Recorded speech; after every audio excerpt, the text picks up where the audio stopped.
Can you see the first slide? Yep. Brilliant. Thank you very much. Absolutely.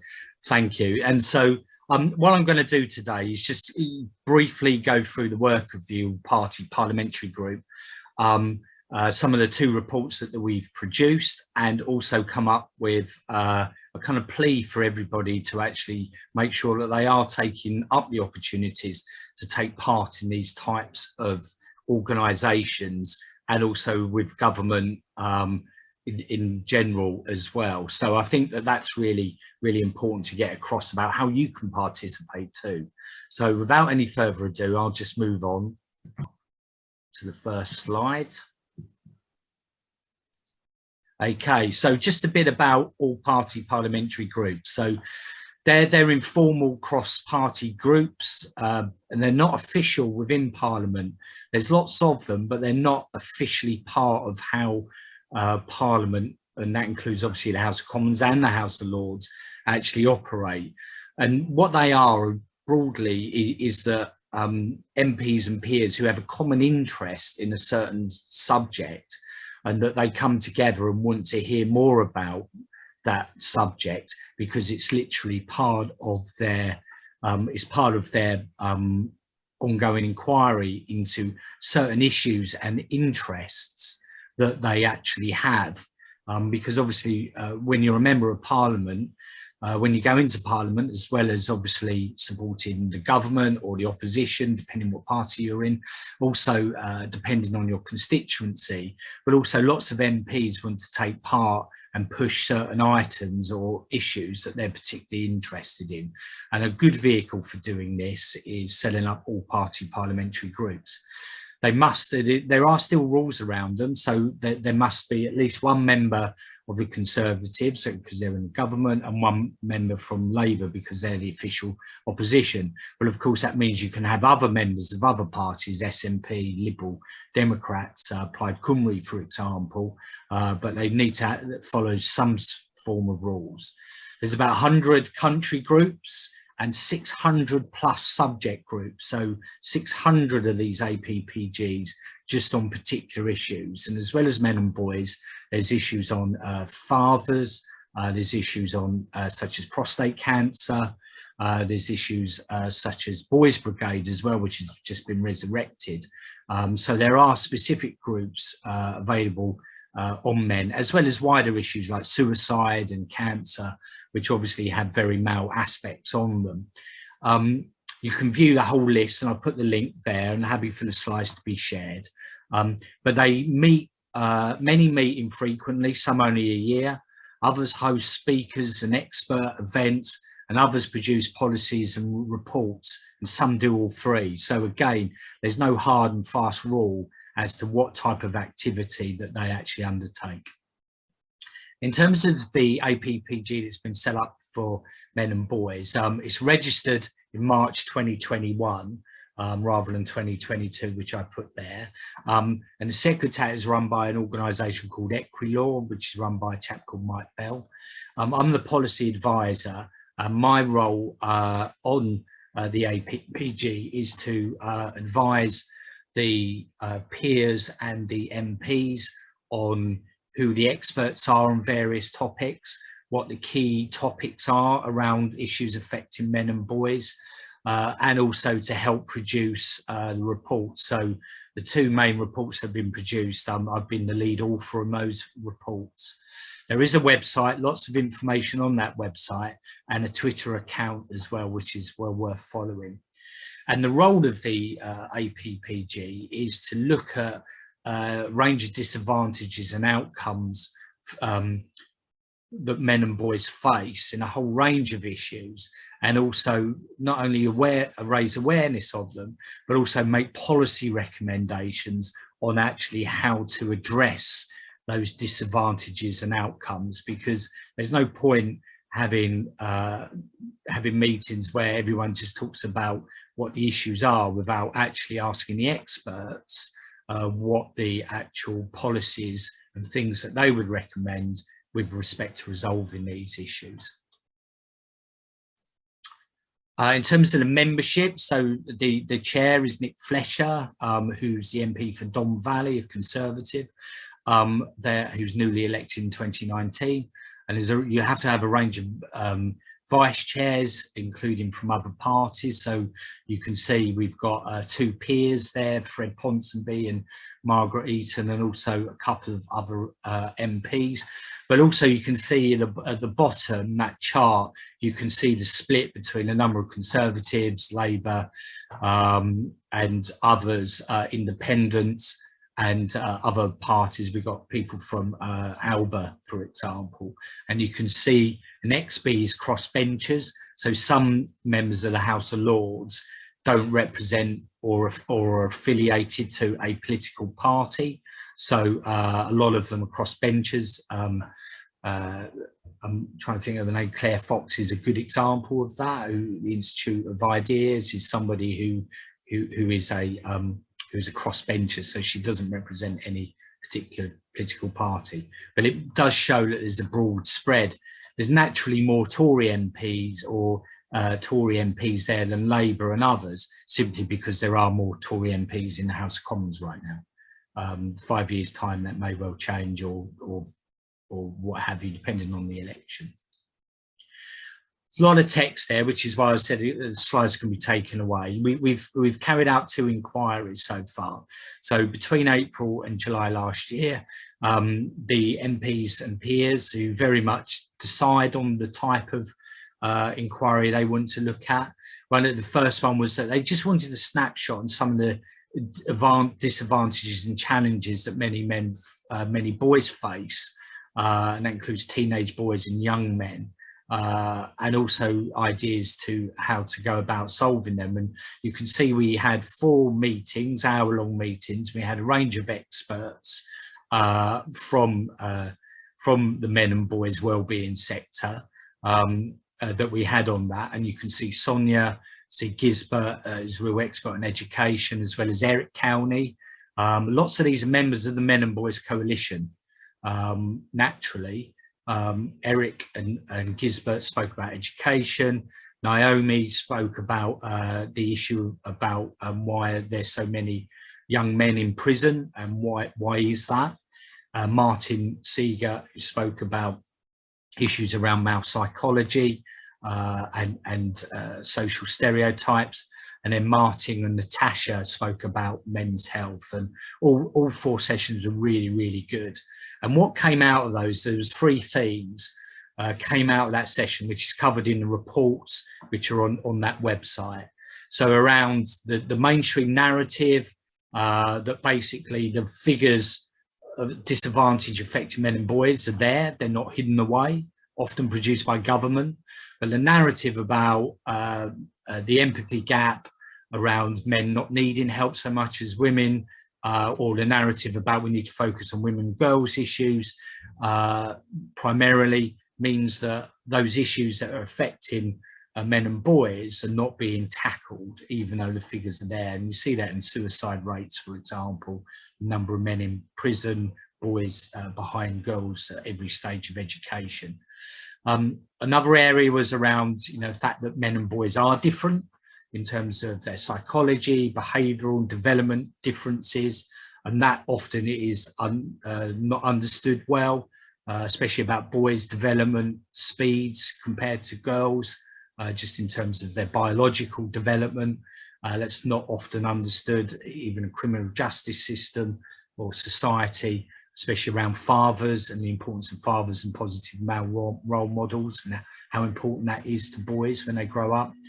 And also that issue that then led on to theme 3 about this long-lasting impact of early trauma on boys in general, adverse childhood experiences, and how that affects and means that, a real cause of why more men end up in the criminal justice system, more boys and young men, and also the need for those role models. And Zachary certainly talk about that, speak to that in terms of the wider organisation that he's involved in it down in Kent.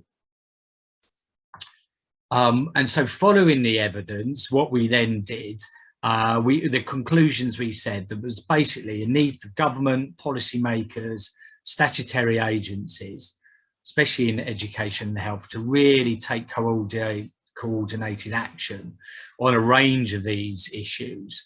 So improving the understanding of the psychology and biology, making sure that public services and communications are as boy and male friendly as possible, and actually being proactive in addressing societal and cultural myths around behaviour, help seeking and motivation. And, you know, that also spoke a lot about the kind of narratives about boys growing up in abusive relationships, not only in terms of with partners, but also being victims of online grooming, sexual violence, sexual abuse, and how that needed to be taken into account of and addressed far better than it currently is with regard to boys and young men. The outcome of the first one, and it was really aim of the APPG, was to establish the credibility of it, because, you know, tackling men and boys issues, as lots of us know, there's some skepticism about that, and also views about the intentions of organisations involved in this. So one of the things that we wanted to do, especially in terms of trying to minimise disadvantages that affect women and girls, which of course the APPG is ensuring that its work does not impact on women and girls in that way, and it's creating a space for men and boys issues to be spoken about. So it was important to establish the credibility, increase the awareness of those men and boys issues, and also, as we saw in the International Men's Day debate, the Minister of Equalities, Kemi Badenoch, said about the report, said, you know, it was essential reading, and thanked Nick for the work of the APPG on this. So that was the first report, trying to establish the credibility and set some markers down for future work. The second report we then worked on over the autumn and early on this year was around men's health strategy, and that was very much a theme that was coming out throughout the time, throughout the Boy Today report, and some of those issues that the MPs and peers wanted to talk about.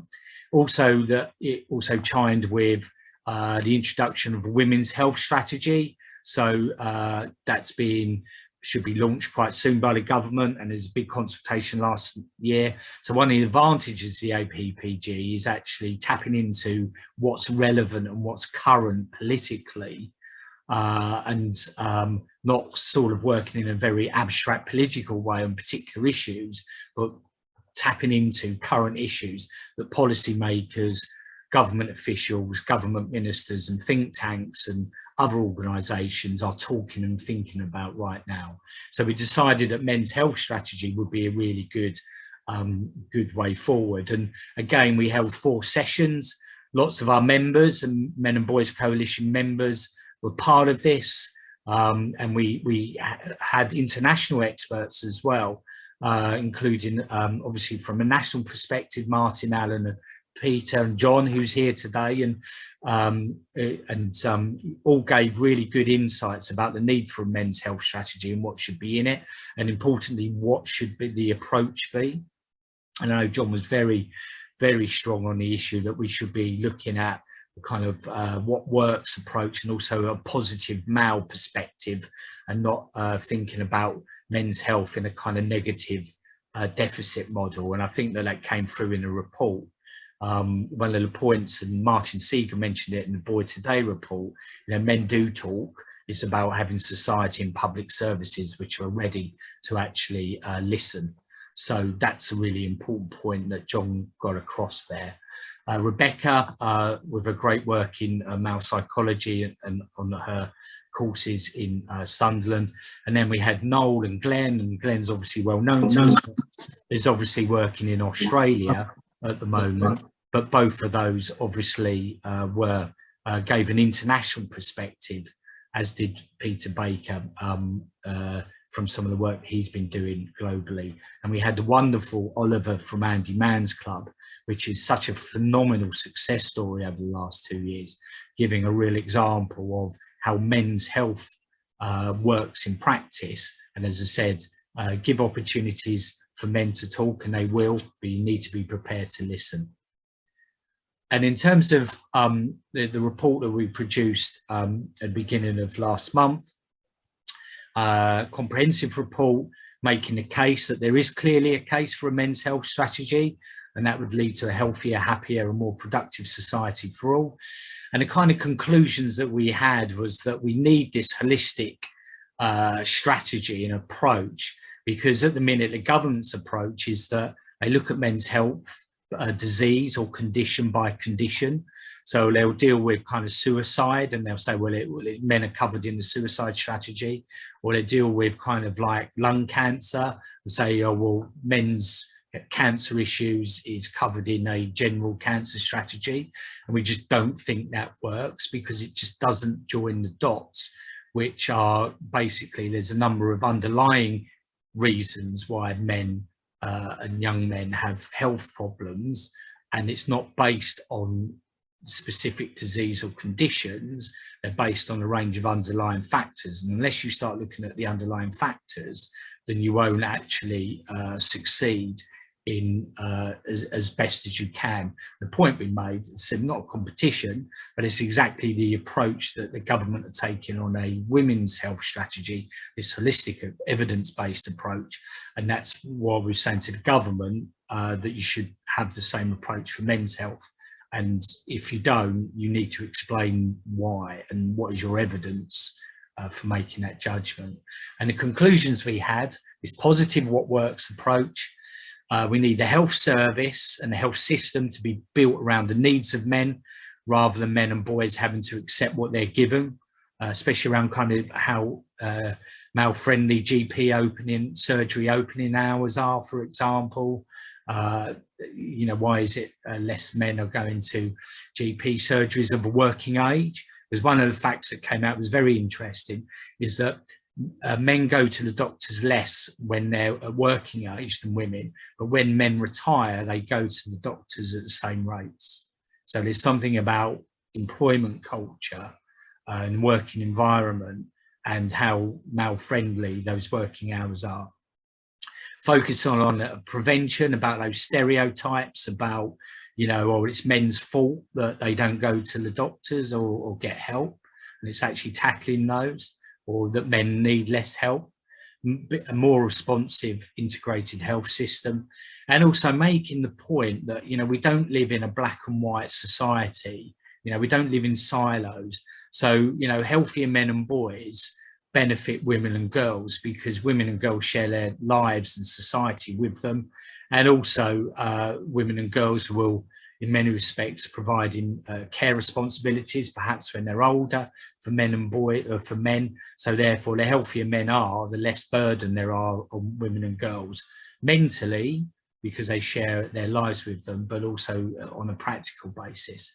And also the fact that prevention is better than the cure, and reducing demand and cost in the health service and improving economic productivity is really, really important.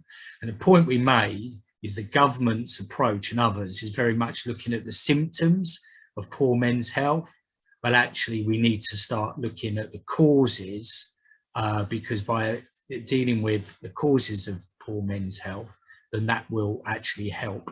And that covers the full range, because it isn't just about conditions, diseases. You know, we talked about the issues of the sexual abuse, sexual violence, domestic abuse, for example. They all have really negative health impacts, not only in a physical sense, but also from a psychological sense as well. And so therefore, that's why we need the health strategy to actually start to unpick those issues and look at the causes rather than just the symptoms.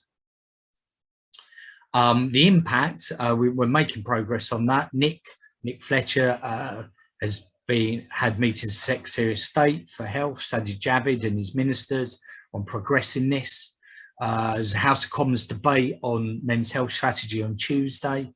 And also there've been recent articles in the Times, Politics Home, Health Service General. And also there's a wider men's health campaign led by the Men's Health Forum to get a men's health strategy. And this has really helped them start to open up conversations and get more charities like prostate cancer on board, conversations with a number of Royal Colleges and the Patients Association, for example, have just come on board with that wider campaign. And again, the All Party the APPG reports really help that political process, because it gives the wider campaign more depth. And as I said, we've had meetings with government ministers which weren't happening before Christmas.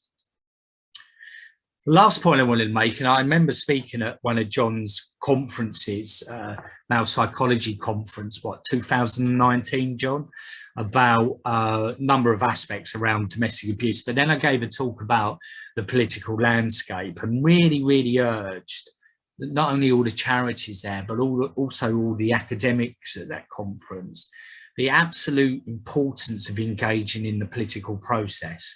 Because if academics and charities want to make sure that their research reaches the right people, influences policy, influences the environment that their beneficiaries, the charity beneficiaries are working in, then it's absolutely vital to make sure that the voices of your organisations and your research and those you support are actually heard.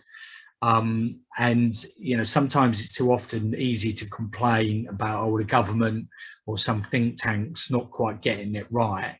But if you're not involved in engaging with them, then they may not be aware of your work, or they may not be aware of the seriousness of the issues that you're trying to raise. So it's really absolutely important for all of our members on the coalition to engage in the political process. And here's a couple of links. So I talked about the APPG, so go on that link there, there's a full list. Flick through the list, there will be lots of APPGs that you might be interested in. The list has who runs them, who's involved. Invite yourself or contact the people running it and offer yourselves as speakers, as experts in your field to address the MPs and other people that go on there. These APPGs and others are really grateful for experts giving their time and sharing their knowledge. So don't think that you're a pain if you email them and ask, can I speak about X, Y, and Z, or are you aware of this particular issue? Can I come in and can I chat about it? They're always looking for experts. Government consultations, the governments, the four governments are always producing consultations on policy, the government on the Domestic Abuse Act and Violence Against Women and Girls strategy last year, for example, lots of consultations on that. The Crown Prosecution Service are doing a lot of prosecution consultations quite soon on those aspects, but also there'll be consultations on things like suicide strategies, general health strategies, etc., etc. So please do engage on those. You can subscribe to get updates or keep checking the websites. Scotland, Wales and Northern Ireland have finished one this week in Northern Ireland about their VAL strategy. And also lots of regional government. There's lots of combined authorities, especially in Leeds, the West Yorkshire one, Manchester run by Andy Burnham, West Midlands, Andy Street, their elected mayors, and of course in London with Sadiq Khan. So there's lots and lots of the regional governments are actually holding consultations on a whole range of issues, many of which will actually be of interest to yourselves. So please do take part. Select committees is another area. These are standing committees in many respects. There used to be confusion on the name now. So the select committees are basically, they shadow effectively government departments or government areas of government, and they have consultations and inquiries the whole time. And they're always looking for experts to not only submit evidence, but also be witnesses and be called before them to actually be grilled by MPs on their views on the subject at hand. But always look at these as a real opportunity to get your voice and your views across. The Women in Equalities Select Committee a couple of years ago held an inquiry on the mental health of men and boys. Lots of us put in evidence, a number of us actually spoke at the Select Committee, and one of the outputs of that was that the committee recommended that there should be a men's health strategy. And that was because of the level of engagement from organisations who were members of Men and Boys Coalition, but also who took part. Government stakeholder bulletins, worth registering for those. Government Equalities Office, Equalities and Human Rights Commission particularly, just to have a nosy about what's going on and then see what things they're talking about, and again offer your expertise directly to them.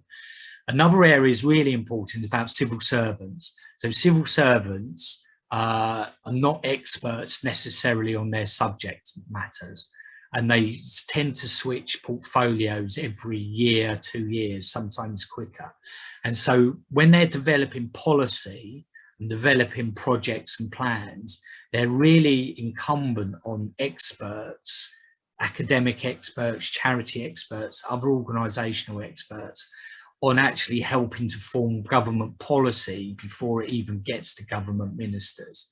So a number of us, I know Liz, for example, has been working a lot with the Home Office and Ministry of Justice on the Domestic Abuse Act, for example, and the policies on statutory guidance. A lot of work on that directly with civil servants. Also, if you're holding webinars and talks and meetings, presenting your latest research, please invite the civil servants as well. And if you don't know who to find, help, no problem contacting me or Dan, or just ask people on the Men and Boys Coalition, because I mean the whole point of the coalition is we're a network. So if you've got particular piece of research and you want to get it to civil servants, please just ask everybody on the network, and what the network then, the colleagues on the network will then help you find the right people. That's the whole point, or a key point of the Men and Boys Coalition, is actually just networking and stitching everybody together so we can all help amplify the work, the volume and the quality of the work that we're all doing. So please use that. Also, just on those select committees and bulletins and consultations, again, if there's a particular area, and the MBC newsletter will be picking out consultations, but if there's a particular area you want to talk about, again, use the MBC network to say, is there anybody who wants to collaborate with me on this, or is somebody else already working on it? Can I help? That's the whole point of the Men and Boys Coalition, is around that collaborative approach. So and civil servants are crying out for this, and so a number of webinars, a charity I'm involved in, recently we've invited some organisations, some from the MOJ in, and just this morning I gave a presentation to a number of colleagues at the Crown Prosecution Service, which I offered to them some time ago, just around domestic abuse. So and around male victims. So again, please, don't wait for civil servants to come to you. You approach the civil servants and offer your expertise. And that isn't just at a national level, that's also at a local level. Take, Zachary, for example, you're in Kent. His organisation works closely with the Kent Police and Crime Commissioner, with Kent County Council, with Medway Unitary Authority as well. And, so the civil servants in the council and police officials there are tapping into Dads Unlimited, and also, all the other organisations that are in that space, because they're really, really wanting to hear from those local organisations that are helping. So please tap into that. Same with the public appointments. There's lots and lots of different vacancies which are available to sit on various boards. And again, please look out for them, subscribe to them. There might be opportunities for you to sit on prison boards or other types of health organisations, enabling you to give the voice of opportunities to get your views across and the voices of those you support. So hopefully that's given you a quick overview of the APPG, but also, as I said, a plea for to get involved with the political process and also to use the Men and Boys Coalition and all of our members, 100 plus now, to actually network and collaborate on projects like this to make sure that we make the best of all the great intelligence and expertise which are part of the coalition. Happy to take any questions. Thank you so much, Mark. Well, just quickly before we go to questions, I just want to thank you again for a really fantastic and detailed, and I mean, even though I'm across the APPG pretty closely, it was great to have that overview and level of detail. And just, I mean, I just want to say to everybody here, we are so fortunate to have Mark kind of holding this space with his expertise and deep knowledge of the mechanisms and the issues. And it, you know, it is quite a sort of opaque world of policy influencing, so his insights is so valuable. And also, this is a unique space. I mean, I'm not aware of any equivalent political platform that's held a space for talking about men and boys issues in such a productive and solution focused way, you know, really touching with the grassroots quality advocacy that we've been able to have in the evidence sessions. And I also just want to say, Mark, thank you for that really great rundown of how to take action, because that's so important. I mean, it's a big part of what we want to do with these sessions as well, that, you know, to have at least something that people can go away with to do, and to come away they've learned something, to be that kind of DIY punk spirit, if you like, sort of self-actualizing and yeah, delegating this kind of activity. And we will carry on. We'll carry on that theme throughout the session. But thank you very much, Mark. Questions?